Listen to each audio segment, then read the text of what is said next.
एक बार की बात है, एक गांव था। उस गांव में एक पुरानी हवेली थी जिसके अंदर एक शीशा था। गांव में किसी को भी ये बात नहीं पता थी कि वो शीशा कोई आम शीशा नहीं था, बल्कि वो एक रास्ता था और लोग उसके आर पार जा सकते थे। और दूसरी तरफ था भूतों का एक गांव जहाँ तरह तरह के भूत साथ मिलकर रहते थे। वो भूतों का गांव ठीक इस इंसानों के गांव जैसा ही था, वैसे ही घर और वैसी ही पुरानी हवेली भी। एक दिन जब 2 दिन बाद होली का त्योहार गांव में मनाया जा रहा था, तब मनोज नाम का एक आदमी घर से बाहर काम के लिए निकला। मनोज की बेटी प्रिया दौड़ते हुए बाहर आती है और उसे रोक लेती है। पापा पापा रुको, आज आप लौटते वक्त मेरे लिए एक पिचकारी और रंग लाएंगे ना, और गुजिया भी। हाँ हाँ बेटा, जरूर। मैं तुम्हारे लिए ये सब ले आऊंगा, चिंता मत करो। अब तुम अंदर अपनी दादी के पास जाओ, वो अकेली है ना। मनोज की पत्नी मीरा की बहुत समय पहले ही मौत हो गई थी। उस समय प्रिया काफी छोटी थी। मनोज जल्दी से प्रिया को वापस घर के अंदर जाने को कहता है और कुछ सोचते सोचते काम के लिए निकल जाता है। यही सब चिंता में मनोज चलते चलते गांव की उस खंडर हवेली के पास पहुंच जाता है। अरे, ये मैं चलते चलते कितना दूर आ गया, और ये हवेली कितनी सुंदर है। क्या ये वही हवेली है जिसके बारे में मैंने बचपन से सुना है? यहाँ कोई भी नहीं जाता क्योंकि लोगों को लगता है ये भूतिया है। वैसे क्या पता अंदर मुझे कुछ कीमती सामान मिल जाए जिसे बेचकर मैं प्रिया के लिए पिचकारी ले सकूं। मनोज चोरी करने के लालच में आकर हवेली के अंदर टूटी हुई खिड़की से घुस जाता है और कोई कीमती सामान ढूंढने लगता है, मगर उसे कुछ भी नहीं मिलता। हे भगवान, यहाँ तो मकड़ी के जालों और धूल मिट्टी के अलावा कुछ भी कीमती सामान नहीं दिख रहा। लगता है कि मुझे खाली हाथ ही वापस जाना पड़ेगा। हाय रे मेरी फूटी किस्मत। तभी मनोज को अपने सामने वही शीशा दिखाई देता है। वाह, ये शीशा कितना ज्यादा बड़ा और खूबसूरत है। इसे बेचकर तो मुझे काफी पैसे मिल सकते हैं। चलो, कुछ नहीं तो यही सही, मैं इसे ही ले चलता हूँ।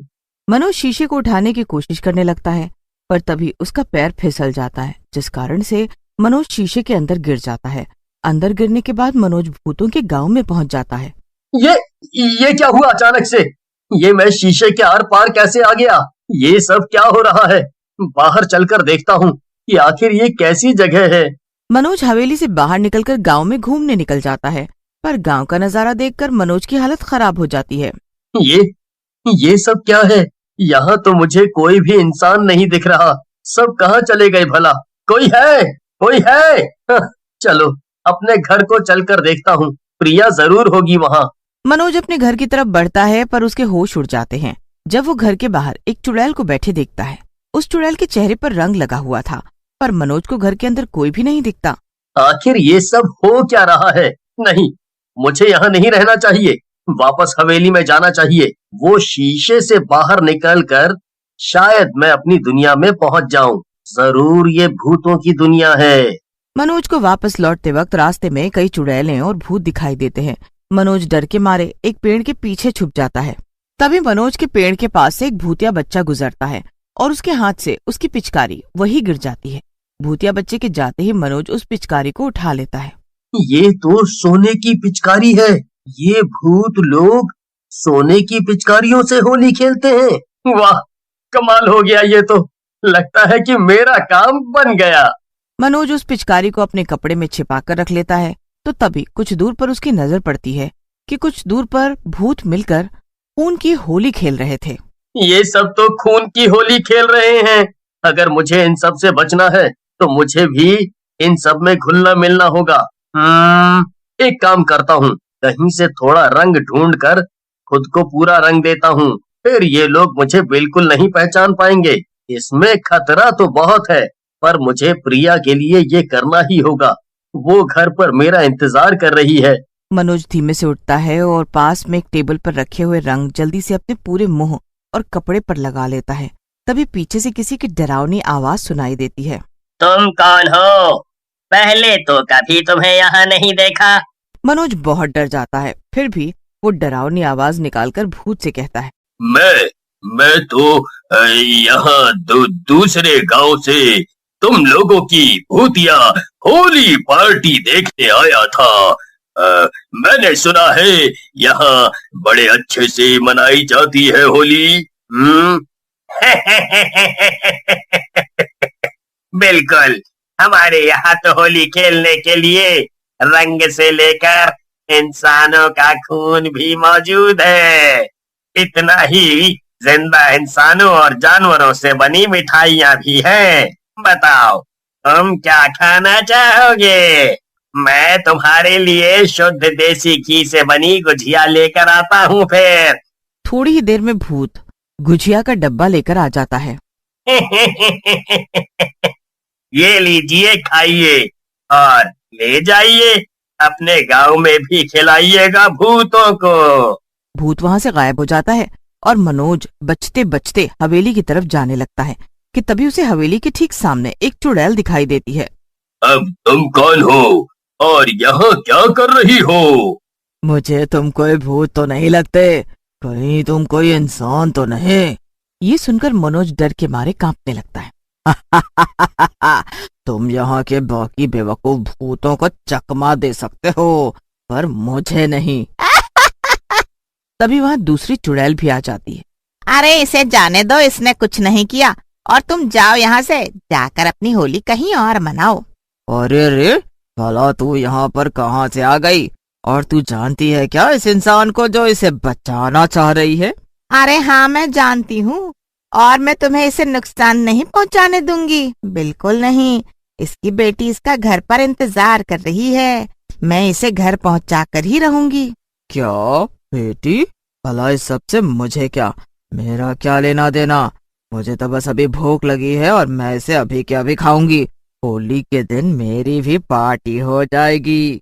ये सुनकर दूसरी चुड़ैल को गुस्सा आ जाता है और वो अपने जादू से पहली चुड़ैल को हवा में उल्टा लटका देती है।